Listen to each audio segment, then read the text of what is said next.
సత్తెనపల్లి సాంఘిక సంక్షేమ వసతిగృహంలో ఆత్మహత్యాయత్నానికి పాల్పడి గుంటూరు ప్రభుత్వ ఆసుపత్రిలో చికిత్స పొందుతున్న విద్యార్థుల్ని సత్తెనపల్లి నియోజకవర్గ ఎమ్మెల్యే కన్నా లక్ష్మీనారాయణ సోమవారం పరామర్శించడం జరిగింది. సత్తెనపల్లిలోని సోషల్ వెల్ఫేర్ హాస్టల్లో వార్డెన్ యొక్క నిర్లక్ష్యం వల్ల నిన్న ఇద్దరు పిల్లలు సూసైడ్ అటెంప్ట్ చేసుకున్నారు. ఒక అమ్మాయి పేరు అఖిల, ఇంకో అమ్మాయి పేరు సనీత. వీళ్ళిద్దరూ కూడా హాస్టల్లో ఫుడ్ సరిగ్గా పెట్టట్లేదు అనేటువంటిది క్వశ్చన్ చేసినందుకు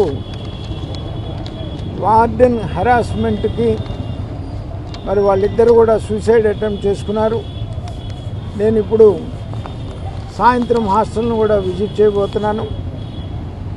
మరి వార్డెన్ మీద యాక్షన్ తీసుకోమని డీడీ సోషల్ వెల్ఫేర్తో ఆల్రెడీ మాట్లాడటం జరిగింది.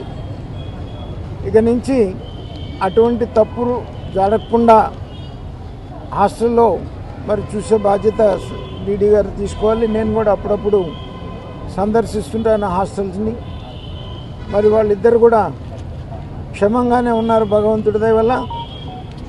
మరి వాళ్ళు అటువంటి అటెంప్ట్ చేయకుండా ఇటువంటి సమస్యలు ఏదన్నా ఉన్న విద్యార్థులు కానీ నా దృష్టికి తీసుకొస్తే ఖచ్చితంగా నేను అధికారుల దృష్టికి తీసుకుని వెళ్ళి ఆ సమస్యల్ని పరిష్కారం చేస్తాను. కానీ ఇట్లా జీవితాలు పాడు చేసుకోవద్దని చెప్పేసి నేను వాళ్ళని కోరుతా ఉన్నాను.